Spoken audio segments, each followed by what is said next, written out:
গ্রাম বাংলায় এমন কিছু খাবার পাওয়া যায় যার পুষ্টিগুণ অসীম, যেমন থোড়, মোচা, ছাঁচি পেঁয়াজ, ডুমুর ইত্যাদি।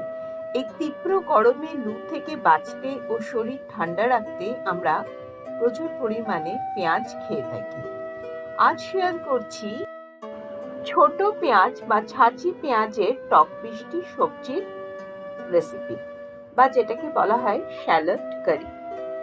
নমস্কার বন্ধুরা, অ্যাপেটাইটের আরেকটি নতুন পর্বে আপনাদের সবাইকে স্বাগত। এখানে আমি 400 গ্রাম শ্যালট বা ছাঁচি পেঁয়াজ নিয়ে নিয়েছি। হাতের কাছে যদি ছাঁচি পেঁয়াজ না থাকে তাহলে এই তরকারিটা একদম ছোট পেঁয়াজ দিয়েও আপনি করতে পারেন। প্রথমে পেঁয়াজটাকে কেটে বাইরের খোসাটা ছুলে নিতে হবে। তারপরে পেঁয়াজের গাগুলোতে যেরকম ভাবে দেখাচ্ছি সেভাবে ক্রস করে একটু চিড়ে নিতে হবে। কিছুই না, যখন আমরা এই তরকারিটা রান্না করব তাতে গ্রেভিটা যেন পেঁয়াজের ভেতর পর্যন্ত ঢুকতে পারে, সেজন্য এভাবে একটু চিড় লাগিয়ে নিতে হবে। সমস্ত পেঁয়াজ কেটে আমি একই রকম ভাবে তৈরি করে নিচ্ছি। এবারে গ্যাসে একটা প্যান বসিয়ে তাতে দিয়ে দিলাম 2 চামচ সাদা তেল। তেলটা গরম হতে দেব। তেল গরম হয়ে আসলে এবারে কেটে রাখা পেঁয়াজগুলোকে প্যানে দিয়ে দিলাম, আর খুব ভালোভাবে এগুলোকে এবারে ভেজে নেব। এই সময় কিন্তু গ্যাসের ফ্লেম আমি লো টু মিডিয়ামে করে নিয়েছি। আসলে আজকে আপনাদের সঙ্গে আমি শেয়ার করছি রাজস্থানের বিখ্যাত পেঁয়াজ কি সবজি। ভাজতে ভাজতে আমি প্যানে দিয়ে দিলাম 2টো তেজপাতা, যাতে এর মধ্যে সুন্দর একটা গন্ধ আসে। মিনিট 2 থেকে 3 ভালোভাবে ভেজে নিলেই দেখবেন পেঁয়াজে হালকা রং ধরতে শুরু করেছে। প্যানটাকে ঢাকা দিয়ে আরো মিনিট 2 পেঁয়াজটাকে ভেজে নিতে হবে। রাজস্থান, ইউপি বা পুরো উত্তর ভারতে প্রচন্ড গরমের জন্য লু থেকে বাঁচতে এটা কিন্তু প্রায় প্রতি বাড়িতেই তৈরি হয়ে থাকে, আর খেতেও কিন্তু চমৎকার। আচ্ছা, পেঁয়াজটা খুব ভালোভাবে ভাজা হয়ে যাওয়ার পরে এখানে আমি মিশিয়ে দেব একটা ছোট বাটির 1 বাটি কেচাপ। চামচ হিসেবে ধরলে এখানে 5 চামচের মতো টমেটো কেচাপ আছে। বাটিতে অনেকটা কেচাপ লেগে আছে, তাই অল্প একটু জল দিয়ে বাটি ধোয়া জলটাও প্যানে দিয়ে দেব। এবারে গরমে উত্তর ভারতকেও কিন্তু টেক্কা দিচ্ছে কলকাতা, তাই ভাবলাম আপনাদের সঙ্গে আজকে এই রেসিপিটা শেয়ার করা যেতেই পারে। এবারে এক এক করে সিজনিং অ্যাড করব। প্রথমে দিয়ে দিলাম 1/2 চামচের মতো গোলমরিচ গুঁড়ো, আর দিয়ে দেব প্রায় 1 চামচ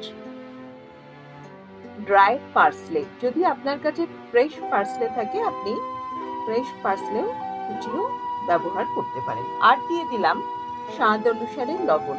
লবণটা একটু বুঝে দিতে হবে, কারণ টমেটো কেচাপে কিন্তু লবণ থাকে। এবারে সব ভালোভাবে মিশিয়ে দিয়ে ঢাকা দিয়ে মিনিট 2 ফুটিয়ে নিতে হবে।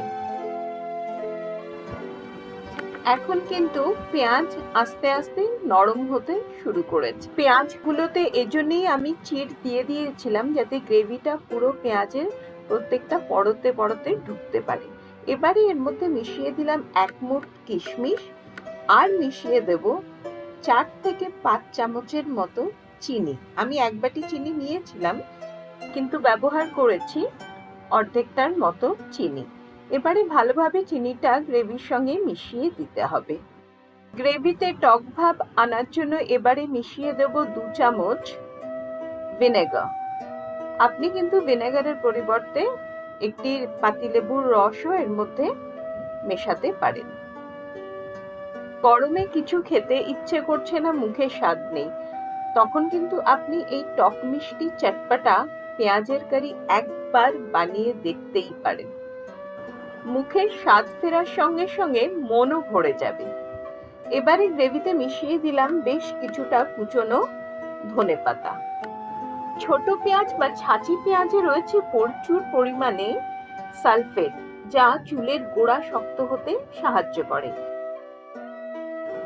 অ্যান্টি অ্যালার্জিক এবং অ্যান্টি অক্সিডেন্ট প্রপার্টি থাকার দরুন নানা ধরনের সংক্রমণ রোধ করতেও কিন্তু সাহায্য করে। তাছাড়া তো প্রচুর পরিমাণে vitamin A, C, B complex, sulphuric acid আর ফ্ল্যাভিনয়েড ইত্যাদি আছে, যা শরীরের জন্য অত্যন্ত উপকারী।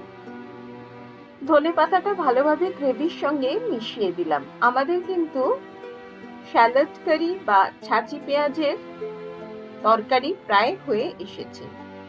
ঢাকা দিয়ে আর মিনিট 2 ফুটিয়ে গ্রেভিটা একটু গাঢ় করে নিলাম। গরম গরম রুটি, চাপাটি, ফুলকা, পরোটা বা রাইস, আপনি সবকিছুর সঙ্গেই কিন্তু এই অপূর্ব সুস্বাদু টক মিষ্টি ছাঁচি পেঁয়াজের তরকারি বা স্যালাড কারি সার্ভ করতেই পারেন।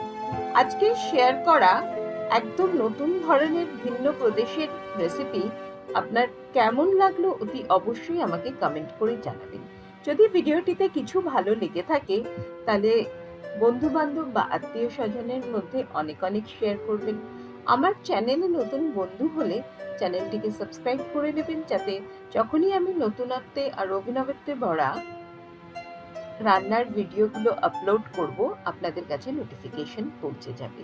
অ্যাপেটাইটের শেয়ার করা রান্নাগুলি যদি আপনাদের ভালো লেগে থাকে তাহলে কিন্তু অ্যাপেটাইটের ফেসবুক পেজটিকেও ফলো করতে হবে। আজ তাহলে এ পর্যন্তই।